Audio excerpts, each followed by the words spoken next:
Hi guys, my name is Duck, and today I want to share my thoughts about the new Civilization 7 gameplay as someone who has played and loved Civilization 6 and has now seen the recently released showcase. First of all, I'm not someone who has played the game thousands of hours. I'm just an average consumer who has a lot of fun with the game, plays at least one campaign a year, and just recently beat the AI on Deity for the first time. The reason I'm making this video is because I'm a really big Civilization 6 fan who is very hyped for the next part of the journey, but expected something different from the gameplay showcase a few days ago. In this video, we will go through a few points that I like and rather dislike. The reason I originally got into Sid Meier's genre with Civilization 6, as silly as it may sound, is that it reminded me of one of my favorite childhood games, Settlers of Catan. Even if Civilization 6 is a lot more complex and the only things they have in common are the hexes and the basic concept, which means city building and resource management on a multiplayer board, it still brought back very strong childhood memories for me. The friendly, inviting, and heartwarming art style of Civilization 6 is something that has kept me glued to the PC hour after hour and looks cool in its own way. And while I may be alone in this opinion, the first thing that I find a little off-putting is that the art style, especially that of the leaders, is not particularly appealing to me. The cartoon style of the leaders is, in my opinion, much better looking than the new animated style, which is not due to the style choice itself, but simply the sum of the chosen colors, with the interface and the models.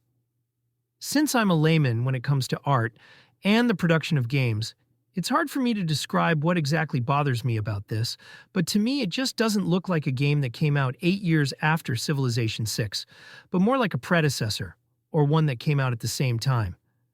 I don't want to say that the chosen graphic style automatically looks bad. It's just a bit sobering when you look at Civilization 6 and realize that there were 8 years in between. The forests look more like small parks, the mountains look like single hills in the Mongolian steppe, and the plantations look dead and empty.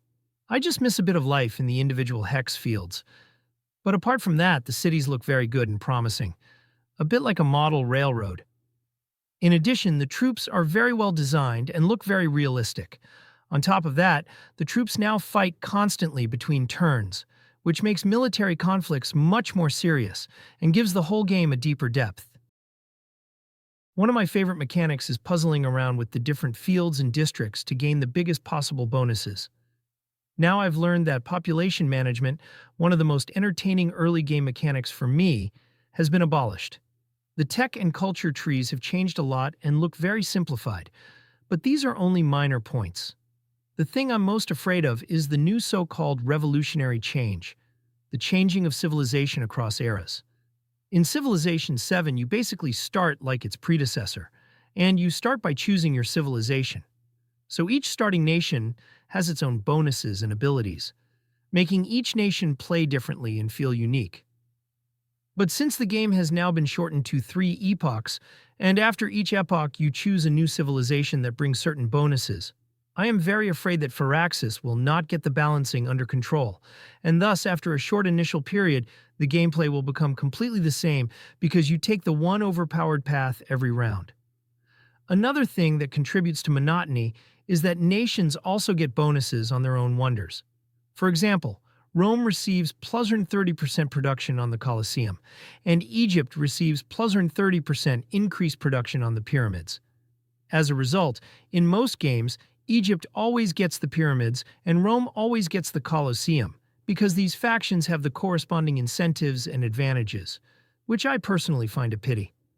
On the other hand, a great change is the updated military system with the military commander, who can now simply compress troops, which on the one hand saves micromanagement and long, tedious wars, and on the other hand allows a large army to be assembled.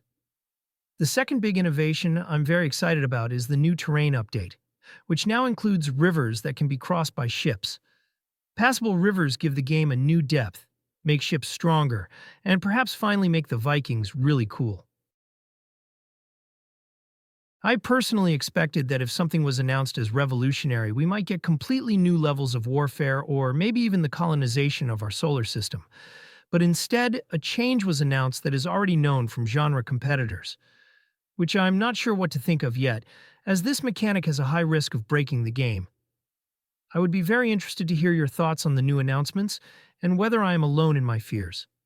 Thank you for your attention, and stay civilized.